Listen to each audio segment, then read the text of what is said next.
খবর কি, যেটিকে আমরা উত্তরপাড়া বলি। বিশেষ করে Dhaka cantonment, Savar cantonment, Comilla cantonment, Chittagong cantonment, এগুলোতে কি হচ্ছে, সেনাবাহিনীর মধ্যে কি ঘটছে, এবং সেনাবাহিনীর মধ্যে যে বিরোধ, সেটি নিয়ে দেশের বাইরে থেকে ইউটিউবাররা, ফেসবুকাররা বা সামাজিক মাধ্যমে যাদের গত 1 বছর ধরে যথেষ্ট প্রভাব রয়েছে, এবং এই সামাজিক মাধ্যম ব্যবহার করে অনেকে রীতিমতো কোনো একটি রাষ্ট্রের স্রষ্টা, কোনো একটি দেশের প্রধানমন্ত্রী কিংবা কিং মেকার হিসেবে ইতিমধ্যে যারা নিজেদেরকে মনে করেন, এবং তাদের যারা লক্ষ লক্ষ ভক্ত অনুরাগী রয়েছেন, তারাও তাদেরকে ঠিক ওইভাবেই মনে করেন যে তারা অসাধ্য সাধন করতে পারেন। তো এই মানুষগুলো, বেশ কয়েকজন মানুষ, আপনারা সবাই তাদের নাম জানেন, তারা ক্রমাগত অপপ্রচার চালাচ্ছে ক্যান্টনমেন্টের বিরুদ্ধে, এবং সেই অপপ্রচারের প্রেক্ষিতে আমাদের সেনাবাহিনীর যে ক্ষয়ক্ষতি হয়েছে, সেনাবাহিনীর সম্পর্কে মানুষের যে ভয়, আতঙ্ক, যেটা দরকার, খুব বেশি দরকার। তারপরে সেনাবাহিনী আপনার আমার দুলাভাই হবে না, তারা আপনার আমার ভগ্নিপতি হবে না, তারা আপনাকে সকাল বিকাল পোলাও কোরমা খাওয়াবে না।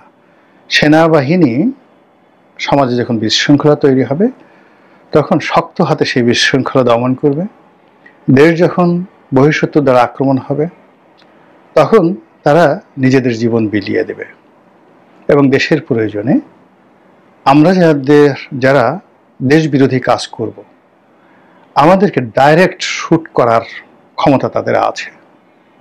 এটাই রাষ্ট্রের বিধান, এবং এর জন্য কোনো আদালতে কখনো তাদের বিরুদ্ধে চাকরিকালীন সময় বা চাকরির পরে কোনো প্রশ্ন তোলা যাবে না। এই ইনডিউমিনিটি দিয়েই সেনাবাহিনী গঠন করা হয়, তৈরি করা হয়, আজ না 1000 বছর আগের থেকে।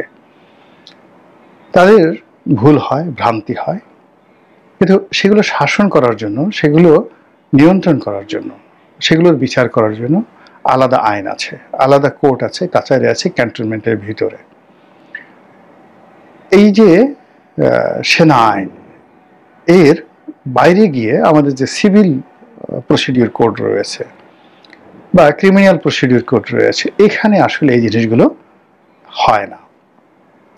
এখন যে কাজটি করা হচ্ছে এই সময়টিতে, সেটা হলো ট্র্যাডিশনাল যে সেনা আইন, সেনাবাহিনীর সদস্যদের বিচার এবং তাদের জীবন আচরণ, তাদের কর্ম, তাদের অধিক্ষেত্র, তাদের বাসস্থান, সব কিছু রীতিমতো সিসিং ফাঁক করে দেওয়ার জন্য গত 1 বছর ধরে এই সামাজিক মাধ্যমে যে ক্রমাগত প্রচার, ক্রমাগত প্রোপাগান্ডা, এবং যে ক্রমাগত যাকে বলা হয় উস্কানি চলছে, তার ফলে কি হলো, পরিপূর্ণ ম্যাজিস্ট্রেসি পাওয়ার নিয়ে সেনাবাহিনী গত 1 বছর ধরে মাঠে থাকা সত্ত্বেও তারা বলতে গেলে অনেকটা অসহায়ের মতো নীরব দর্শক হয়ে কিংবা পথচারী হয়ে টহল দিয়ে যাচ্ছে শুধু। কিন্তু আইন শৃঙ্খলা রক্ষা থেকে শুরু করে ঠিক আইন শৃঙ্খলার উন্নয়ন এবং জনগণের আস্থা, বিশ্বাস এবং ভালোবাসার যে প্রতীক হিসেবে সেনাবাহিনীকে কল্পনা করা হয়, সেই জায়গাটা এখন এমন একটা জায়গাতে চলে এসেছে যেটা রিগেইন করা সত্যিকার অর্থে সেনাবাহিনীর জন্য দুষ্কর, এবং আগামীতে বহু বছর সময় লাগবে। এটা হলো এই অপপ্রচারের ফল। 2 নম্বর হলো যে সেনাবাহিনীর পক্ষে আমাদের এই সামাজিক মাধ্যমে বলতে গেলে যে অপপ্রচার হচ্ছে, তার কাউন্টার প্রচার করার কোনো লোক নেই, কেউ নেই, বিভিন্ন কারণে নেই। প্রথমত যদি এটা করা হয়, বলা হবে যে সে ডিজিএফআইয়ের এজেন্ট, দালাল, সেনাবাহিনীর দালাল, ঘরের খেয়ে কেন বোনের মোষ তাড়াতে যাবে, 1। 2 নম্বর হলো যে সেনাবাহিনীর যে গোয়েন্দা সংস্থাগুলো আছে, তারা সাধারণত এই ধরনের কাজে অভ্যস্ত নয়। আমাদের সমাজে যারা সত্যিকার অর্থে ইনফ্লুয়েন্সিয়াল সাংবাদিক, বুদ্ধিজীবী, যাদের কথা শুনে মানুষ বিশ্বাস করে, তারা কখনোই এই ধরনের সেনা গোয়েন্দা বা সেনাবাহিনীর এদের সাথে কখনো সংযোগই রক্ষা করে না। সেনাবাহিনী কখনো এদের কাছে আসতে সাহসই পায় না। যেমন ধরুন একজন সিরাজুল ইসলাম চৌধুরী কিংবা ধরুন যে কোনো একজন বাংলাদেশের সম্মানিত ব্যক্তি ছিলেন, যেমন বদরুদ্দিন ওমর মারা গেলেন। তো এদের সঙ্গে বদরুদ্দিন ওমরের কাছে গিয়ে সেনাবাহিনীর ডিজিএফআই ডিজি দেখা করবেন, কথা বলবেন, এটা কিয়ামত হয়ে যাবে, এটা সম্ভব না। কিংবা ধরেন নুরুল কবির সাহেব আছেন, এখন নুরুল কবির সাহেব যদি একটা কথা বলেন, তিনি প্রথমত তিনি ওই অপপ্রচারকারী তাদের বিরুদ্ধে তিনি কোনো কথা বলবেন না, এটা তিনি সেই লেভেলের না, তার কি দরকার? তো তার দরকার নেই। কিংবা নুরুল কবির সাহেবের মতো মানুষ, তিনি কেন সেই পিনাকি, ইলিয়াস এদের কাউন্টার কথা বলতে যাবেন? সে বললো যে ওরা যদি আমাকে গালিগালি করতে মেরেও ফেলে, তবু আমি আসলে তাদের পর্যায়ে বলতে পারবো না। এটাতে প্রথমত তিনি এই লেভেলের না। দ্বিতীয়ত সেনাবাহিনী, রাষ্ট্র বা কোনো পক্ষের দালালি করার মতো যে ব্যক্তিত্ব লাগে বা কারো পক্ষে একেবারে যতটুকু সত্য তুলে দরকার অতটুকু তো তারা করছেন, আমরাও করছি। তো আমি জাস্ট ওনাকে একটা উদাহরণ দিলাম যে ওনার মতো অন্যান্য যারা আছেন তারা কখনোই এরকম সেনাবাহিনীর পক্ষে গিয়ে একেবারে ওয়াকারের পক্ষে কথা বলবেন, সেনাবাহিনীর পক্ষে কথা বলবেন, ডিজিএফআইয়ের পক্ষে কথা বলবেন, এটা আসলে হয় না। সেনাবাহিনীর অবলম্বন বলতে তাদের একটা আইএসপিআর আছে, এবং সেই আইএসপিআরে যারা কর্মকর্তা আছেন তারা যদি এমনি আসলে তাদের যে ড্রাফটগুলো হয় সেই ড্রাফটগুলো ভালো মানের না, সুখপাঠ্য না, তারা যা বলেন ওটা মনোযোগ সহকারে পড়া যায় না। বাংলাদেশে যাদের ধরেন কলমের হাত আছে, তারা যদি আইএসপিআর যদি মনে করেন যে গোপনে হুমায়ুন আহমেদের মতো বা ইমদাদুল হক মিলনের মতো যারা খুব চমৎকার ভাষায় লেখেন, গল্পের মতো করে লেখেন, তাদের নিকট থেকে মানে তারা যা বলতে চান এই বিষয়গুলো লিখিত আকারে যদি আনা হতো এবং সেইগুলো যদি আইএসপিআর মানে সেই প্রথম পাতায়, প্রথম আলোর প্রথম পাতায়, বাংলাদেশ প্রতিদিনের প্রথম পাতায় এইভাবে তারা প্রকাশের ব্যবস্থা করতে মানুষ কিন্তু পড়তো। কিন্তু আইএসপিআর যেভাবে মানে সংবাদ বিজ্ঞপ্তি দেয় ওটা আসলে কেউ পড়ে না। ফলে কি হলো, ওখানে যে সকল কাউন্টার জবাব আসে, যা কিছু আসে, এটা জনগণের কোনো দৃষ্টি আকর্ষণ করে না, কেউ পড়েও দেখে না। ফলে কি হলো, এই যে গত 1 বছর কিংবা অতীতে এই সেনাবাহিনীর বিরুদ্ধে যে সকল প্রচার চলেছে, প্রোপাগান্ডা চলেছে, সেই প্রচার এবং প্রোপাগান্ডা এমন একটা জটিল অবস্থা তৈরি করে ফেলেছে। ফলে সেনাবাহিনীর যে 72 থেকে এ পর্যন্ত কিংবা পাকিস্তান জমানা থেকে এ পর্যন্ত টোটাল সেনাবাহিনীর যেটিকে ইংরেজিতে বলা হয় লিগেসি, ঐতিহ্য, সেই ঐতিহ্যটা আসলে একেবারে ডাউনগ্রেডে চলে গেছে। এটা হলো বাস্তবতা। 2 নম্বর হলো যে সেনাবাহিনীর অনেক মেশিনারিজ আছে। প্রথমে যখন এই সমস্যাগুলো তৈরি হলো, সেনাপ্রধানকে নিয়ে, সেনাবাহিনীর ঊর্ধ্বতন কর্মকর্তাদেরকে নিয়ে যখন অকথ্য ভাষায় গালাগাল দেওয়া হলো, খুব মানে গালাগাল দেওয়া হলো, তারা যদি সেই রাজনৈতিক ব্যক্তিদের মতো কৌশলী হতেন, তারপরে ব্যবস্থা নিতেন, এই রাষ্ট্রের হাতে অনেক শক্তি, মানে টু শব্দ করার একেবারে সময় ছিল না। আপনাকে একটা জাস্ট, আমি সাধারণত স্ল্যাং ল্যাঙ্গুয়েজ কখনো ব্যবহার করি না, কিন্তু একটা উদাহরণ দিলে বুঝতে পারবেন। যেহেতু আমরা গার্মেন্টস ব্যবসা করি, একটা বায়ার্স মিটিংয়ে মানে এক বড় গার্মেন্টস মালিকের ব্যক্তিগত অভিজ্ঞতা। তো গার্মেন্টস মালিকের সঙ্গে বায়ারের কথাবার্তা হচ্ছে, তো গার্মেন্টস মালিক খুব শাউট করছে, তার শাউট করছে এবং খুব কৌশল করছে। আর বায়ার, আমেরিকান বায়ার, মানে ইহুদি। তুমি একটা সময় বলুন যে দেখো,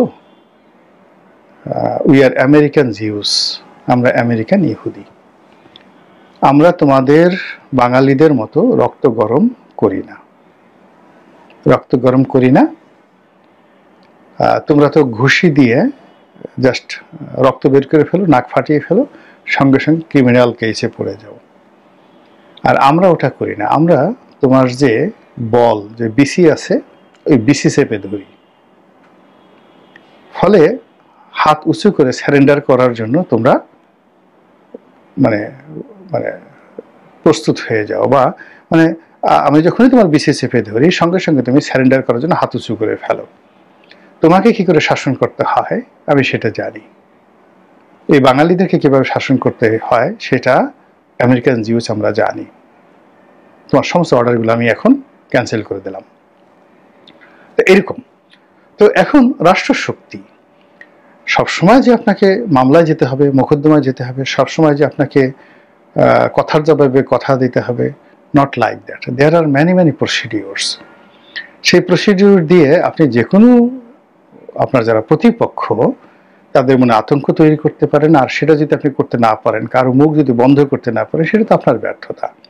তো সেই ব্যর্থতাটা সেনাবাহিনীর ঊর্ধ্বতন কর্তৃপক্ষ, তাদের বিভিন্ন ডিপার্টমেন্ট এবং as a whole the cantonment, তারা গত 1 বছর যাবৎ মানে পাহাড়ের মতো তারা ধৈর্য দেখানোর চেষ্টা করেছে। ঠিক আছে, যখন আম জনতা, মাস পিউপিল তাদের সাথে ধৈর্য দেখায় সেটা ঠিক আছে, কিন্তু যখন পার্সন টু পার্সন, যখন কোনো একটা পার্সন ডিফেম করে বসে 2 লক্ষ বা 2.5 লক্ষ সদস্যের একটা বাহিনীকে, একজন সিঙ্গেল পার্সন, যখন সে 2 কোটি মানুষকে কনভিন্স করে ফেলছে একটা বক্তব্য দিয়ে, আর তখন বসে বসে তার আঙ্গুল চুষছে আর লেমন চুষ খাচ্ছে আর বলছে ইন্না লিল্লাহ ইন্না লিল্লাহ লা ইলাহা ইল্লা আনতা সুবহানাকা ইন্নী কুনতু মিনাজ জালিমিন, কিংবা মনে মনে বলছে যে ওরা আমার সন্তানের মতো, ওরা আমার ভাইয়ের মতো, ওরা আমার পিতার মতো, তিনি আমার পিতার মতো, তিনি আমার বড় ভাইয়ের মতো, আমি বেয়াদবি করি কি করে, ভবিষ্যতে শিখবে, আল্লাহ তাকে হেদায়েত দান করুক।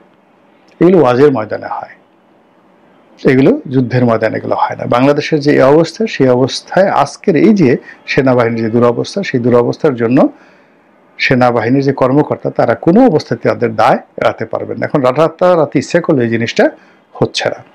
ফলে কি হচ্ছে, সাধারণ মানুষের মধ্যে অস্থিরতা তৈরি হচ্ছে, আতঙ্ক তৈরি হচ্ছে, ব্যবসা বাণিজ্যে কেউ সিদ্ধান্ত নিতে পারছে না, সব জায়গাতে একটা ঢিলাঢালা অবস্থা। টিএনও সাহেব দায়িত্ব পালন করছেন না, ডিসি সাহেব দায়িত্ব পালন করতে পারছেন না, এসপি সাহেব ভয় পাচ্ছেন, জেলাতে একজন বিনিয়োগ করবে পারছে না, ঘুষের রেট বেড়ে গেছে, ছোট ছোট কর্মকর্তা, ইউনিয়ন পরিষদের সেই সচিব থেকে শুরু করে তহসিলদার পর্যন্ত, তারা সবাই এক একজনের মেজর জেনারেল হয়ে গেছেন, এক একজনের লেফটেন্যান্ট জেনারেল হয়ে গেছেন। এইরকম একটা যাকে বলা হয় ক্ষুদ্র ক্ষুদ্র সমাজের প্রত্যেকটা স্তরে এক একটা করে ফ্রাঙ্কানেশনের দানব তৈরি হয়ে গেছে। আর সেই দানব যখন তৈরি হয়ে সারা দেশে দানবীয় তাণ্ডব তৈরি করে ফেলেছে, তখন যখন সবচেয়ে পাওয়ার হাউস এই মুহূর্তে ক্যান্টনমেন্ট সেনাবাহিনী, তো তাদেরকে যখন সরাসরি হিট করে কোনো মানুষ দুর্গন্ধ ছড়ায়, কোনো মানুষ যাকে বলা হয় এখানে নেতিবাচক খবর ছড়ায়, কোনো মানুষ একটার পর একটা বিভ্রান্তি ছড়ায়, তাহলে জমে টেনে, মানে আছে না যে মানুষের মুখে জয়, মানুষের মুখে ক্ষয়। মানে সেনাবাহিনী, সশস্ত্র বাহিনী 1000 বছর ইতিহাসে এতটা সেন্সিটিভ, এখানে যে কোনো একটা গুজব, আমরা সিভিল সোসাইটিতে যেটা গুজব, এটা ভদ্র সমাজে যেটা গালাগালি করবে, সেটা ব্রাহ্মণবাড়িয়াতে গিয়ে ঢাল সুরকিতে পরিণত হয়ে যাবে। আর এটি যদি ক্যান্টনমেন্টে হয়, সঙ্গে সঙ্গে গুলাগুলি শুরু হয়ে যাবে। এটাই একটা ছোট্ট ঘটনা, সেই আনসার বিদ্রোহ আমাদের দেশে, সেই 7ই নভেম্বর, সেই 15ই আগস্ট, তারপরে সেই 1/11, মানে যে ঘটনাগুলো ঘটেছে, যে কুগুলো ঘটেছে, সূত্রগুলো দেখবেন যে একটা গুজব থেকে। খালেদ মোশাররফের মৃত্যু কি দেখেন, বললো যে সে ভারতের এজেন্ট, ভারতের পক্ষে সে কু করেছে, দেশটাকে ভারত দখল করে ফেলবে। পুরো সেনাবাহিনী তছনছ করে আমরা ইতিহাসের অন্যতম একজন শ্রেষ্ঠ বীর মুক্তিযোদ্ধাকে হারালাম, খালেদ মোশাররফকে হারালাম। হি ওয়াজ এ কোয়াইট জেন্টলম্যান, হি ওয়াজ এ কোয়াইট জেন্টলম্যান। আমাদের খালেদ মোশাররফ সাহেবের যে জেন্টেলিটি, সেখানে ওয়াকার সাহেবের জেন্টেলিটির সাথে আরও অনেক গ্রেডের। ওয়াকার সাহেবের সামরিক যে যাকে বলা হয় তার যে লিগেছি, তার যে আউটপুট, তার চেয়ে খালেদ মোশাররফের, কর্নেল তাহেরের আউটপুট অনেক অনেক বেশি, অনেক অনেক বেশি। জেনারেল আবুল মঞ্জুরের আউটপুট অনেক অনেক বেশি, জেনারেল জিয়াউর রহমানের আউটপুট অতুলনীয়। কিন্তু গুজব, শুধুমাত্র এই ক্যান্টনমেন্টের গুজব, সেই গুজবে আমরা তাদেরকে কিন্তু হারিয়ে ফেলেছি। আমরা কোথায় আছি, কোন অবস্থায় আছি, আগামীকাল কি হবে আমরা জানি না। এখনো পর্যন্ত আমাদের রাষ্ট্রের যতটুকু শক্তি অবশিষ্ট রয়েছে, আমাদের মধ্য থেকে যারা কর্তা ব্যক্তি তারা যদি হুঁশে ফিরেন এবং তারা যদি সঠিক সময় সঠিক সিদ্ধান্ত নিতে পারেন, তাহলেই এই দেশ, এই জাতিকে রক্ষা করা সম্ভব। অন্যথায়